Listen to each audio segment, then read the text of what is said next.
Hi everybody, this is Michael Hernandez with MJ Fitness Consulting, and today we want to talk a little bit about pre-workout nutrition, intra-workout, and post-workout nutrition and how important that is.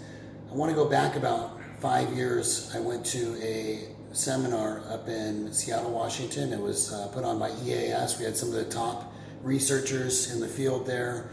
We went over a lot of studies, and we're mostly talking about post-workout nutrition and how important it is to get some nutrition post-workout in the form of carbohydrates and proteins. And what we were able to find is that you wanted to have a 2-to-1 ratio, so twice as many carbs as protein. If you're taking in 50 grams of carbs, you want to take in 25 grams of protein. That would help, the carbs would replenish your glycogen stores after the workout. So that's what we were able to determine, and also that the 20 minutes was the prime time. Okay, so the problem that I always had with that is, running home and trying to make something real quick and get it in my body. And so what we would do is we would mix up these post-workout shakes and things like that. But it was always we're always kind of in a hurry to do that. Then I started watching a guy named John Meadows, and a lot of you might know him. He's an IFBB pro bodybuilder, just got his pro card, I think maybe within the last year or two. But I watch his YouTube videos, and he's a very, very smart person. I picked up some things from him, and that's kind of what we've done here. I've kind of changed a couple things around. I'll explain that as I go along. So the way that he was explaining it was, if you're breaking down muscle tissue in the gym, think of it as digging a hole 5 feet deep. Now you need to fill that with 5 feet of nutrition in order to get back to where you were. And he was saying, well, what if you could only dig the hole 2 feet deep? Well, how would you do that? You would provide yourself with nutrition pre-workout and during the workout, so that hole was not dug so deep, and then now you're giving your body all that nutrition, you're overflowing. So it's a battle of breaking down muscle and then replenishing it with nutrition. You always want more nutrition than breakdown. So that's kind of how he explained it. So what we've done is we looked at his videos, and what he used was I think he used cream of rice, and I tried to use that, and it was a failed experiment. I couldn't get it to work out quite the way that he did it on the video, and I still don't know why. So I decided to go with cream of wheat. What you want is you want something that's easily digestible, and because you don't want blood coming from your muscles to your digestive system, digesting this food while you're in the gym. You want it the other way around. You want your blood going to the muscles and bringing nutrition to the muscles. So you want an easily digestible carb, and you want some amino acids in the form of maybe an easily digestible protein. Hydrolyzed whey would be the way to go. It's kind of expensive. I just use the regular whey protein. So what I was doing was I would take 1 scoop of the whey protein. You can see it right over here. You can also check this out. We have all of our supplements here. This is my little corner of the kitchen. Drives me crazy when my wife and my daughter start putting stuff over here. I just want one little corner of the kitchen. Is that okay? Honey, is that okay? Anyway, so this is my little corner. Got all my supplements here. Got our little sports balm here that we rub on our joints before the workout. And I'm going to show you some of the stuff that we're also using here also. So what I'm using is I'm using the cream of wheat as my easily digestible carbohydrate. Now I want to slow the process of those carbohydrates going to my muscles during the workout. And I'm not really slowing down the digestion, I'm just slowing down them getting to my muscles. How would I do that? With some, I'll show you right here, with some nut butter, which is almond butter in this case. That's what we're going to use. We're going to use almond butter. That's going to slow down the carbohydrates from going to the muscles. That way I'm not having a sugar crash or a crash right in the middle of my workout. Then during the workout, we're going to have some cyclic dextrin, which is in the form of this stuff called Raging Full. You can get this at Performance Supplements in Mesa. Our buddy Alex provided us with this. Cyclic dextrin. It's a broken down form of carbohydrates. About 25 grams per scoop in here. And then in this one, this is our aminos. So we switch from this brand. We also like the Amino Boost by DotFit. So the reason why we're using this one is because We got the Raging Full and Cola flavored, and it doesn't go with the berry, which is, this is berry. So that's what we're using intra-workout. So let me go over the process here. Cream of wheat. Most people can get mine with half a serving, which is 25 grams of carbs. So on the box, it says 3 tablespoons, 2 servings is 1/3 cup. So I'm just gonna assume that 3 tablespoons is half of a third of a cup. So that's how I do it. I'm not gonna take 3 tablespoons and do that, which is a little bit quicker for me. So what I'm gonna do here, this is a 1/3 cup measuring. I'm just gonna fill that about halfway. If I go a little bit over, that's okay. I'm getting probably 30 grams of good carbs. So I'm gonna put that in there. I'm gonna show you the microwave version, and it took me a little while to get this down. I'm gonna be adding my water. Now this one says add 1 1/4 cup of water, but when I did that, it came out really soupy, and I didn't like it that way. I like to have it a little bit thicker. So I use less than 1 cup. So I'm just going to pour this in here. Take my little whisk here. I usually get a little paper towel here so I can not get stuff all over the counter. Set this down here. Put this in the microwave for 1 minute. Now I'm just showing you how I do it. It says differently on here. It says when you're microwaving, do it for a minute, then another minute, and then 30 seconds, and so forth. When you do it that way, the cream of wheat will overflow all over inside your microwave. So I don't follow the directions here.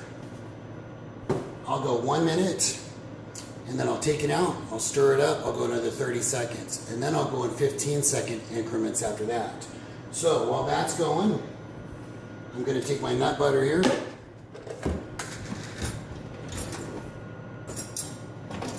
Let me grab a tablespoon.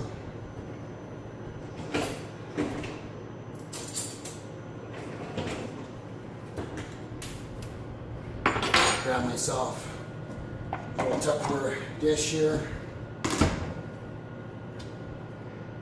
Now my wife will tell you that that's not a tablespoon.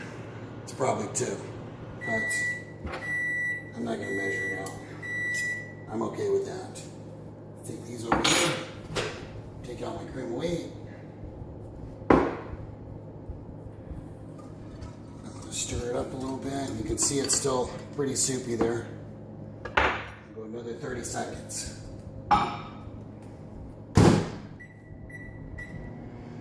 Now what I'm going to do with this is when the cream of wheat's done, I'm going to put this in there for 30 seconds to make it kind of soft, and then I'm going to mix it in with my cream of wheat.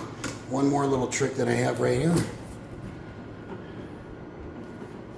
Sugar-free Hershey's chocolate syrup. I'm not going to use too much of this, and it really only has 3 grams of carbs and 2 grams of sugar alcohol per tablespoon. And on this one I do use about a tablespoon. Now, I use this a little bit for the flavoring, but also this is cold. After you open it, refrigerate it, it's a little bit cold. It's going to cool down your cream of wheat a little bit so you can eat it. It's obviously going to be pretty hot. So here I take this out. That was another 30 seconds. You can see it's kind of thickening up a little bit. One thing that I can't stand about cream of wheat is when I get those chunks. You ever get those chunks of cream of wheat in there? I don't like that. They don't taste too good.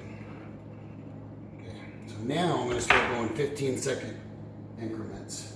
Because I guarantee if I did it 30 seconds right now, it's going to get all over the inside of my microwave. So we're going to go ahead and run that one.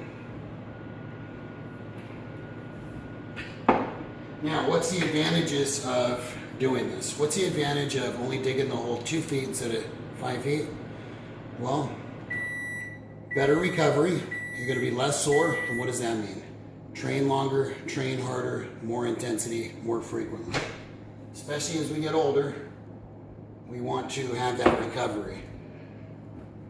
I remember recently I took a week off of legs. Had something come up.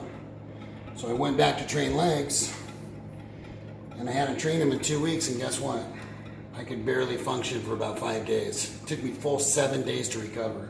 That was before I started doing this. have noticed a big difference, a lot less muscle soreness now. So that was another 15 seconds. I think 15 seconds more and we should be good. Now, when you're cruising along, this whole process takes about 5 minutes. So it doesn't take a lot of time to make this meal. So as soon as this comes out, this goes in for about 30 seconds just to kind of make it a little bit soft so it mixes up a little bit easier. And that's what I'm going to do right now. I'm going to put this in for 30 seconds. Now, one more quick note. What I was doing was I would take 1 scoop of the whey protein and mix it up in a shaker cup and I would drink that. That way I got some protein in my body too, and I also have some aminos in my body. But a little trick that I learned from our client Nathan, props to Nathan for this, just take your vanilla flavored protein and we just dump it right in there. Now we got a little bit of flavoring too. So I'll go ahead and mix this in. Can you get a shot of this, honey? It's my wife. She's taping for us. I think most of you probably know my wife. She just competed in November of last year. So this gives it a really good flavor. It's actually pretty sweet. It might be a little too sweet for some of you. So as you can see, the texture is really good. I mean, it's really good there. So what do I got? I got about 30 grams of easily digestible carbs. I got 20 grams of whey protein with some aminos in there. And now we're going with the nut butter. So I'm going to go and take this, drop it in there like so. Now I'm going to mix that in. You can kind of get a look at this one. I'll just mix this in real good here. And I got about 10 grams of good fats. My wife would say I got about 20 grams in there. She's probably about right. But that's just going to slow down the carbohydrates so I don't have that crash right in the middle of my workout. And I probably wouldn't have that crash anyways, because I'm going to show you, what we use over here, Intra workout. So I'll take this other spoon here, make sure I got all of that off there. And there we go. Now for a little bit of extra flavor, here's my Hershey's sugar-free syrup. And again, it's got a lot of flavor in there now. Go ahead and take a look. It's got a little flavor now. I just use this, and that's probably about a tablespoon right there, I would say. I just use this to kind of cool it down a little bit so I can eat it. And I just mix that up real good. And there you go. This is, in my opinion, the best pre-workout meal that you can have. Okay? So that's what we're doing right now. That's what I'm doing. That's what my wife is doing. That's what our clients are doing right now. And then during the workout, like I said, we go with 1 scoop of the cyclic dextrin. Raging Full is the brand we use. Pretty good price, $34.99. And then we go with the aminos. We do this, I would say, probably about halfway through my workout. It depends on what I'm training. But about halfway through my workout, I'll mix this up and I'll drink about half of it. And then I'll do a set or two, and then I'll drink the rest. Okay. So what does that now do to my post-workout meal? Remember, I said it was 20 minutes. Well, guess what? Now I don't believe it's 20 minutes anymore. I believe it's probably about an hour. I have just flooded my body with good nutrition in the form of carbohydrates, easily digestible carbohydrates, protein, aminos, cyclic dextrin. I mean, I've just flooded my body with this stuff. And so now, it's probably not 20 minutes. Now I can probably wait an hour. I can go home, take my shoes off, play a little bit on the computer, and then maybe make my meal post-workout. So there you have it. If anybody's got any questions, shoot us an email, shoot us a text message, let us know. Try this out. We're using this with a lot of our clients right now, and we're getting a lot of good feedback. So thank you. This is Michael Hernandez with MJ Fitness Consulting. Have a nice day.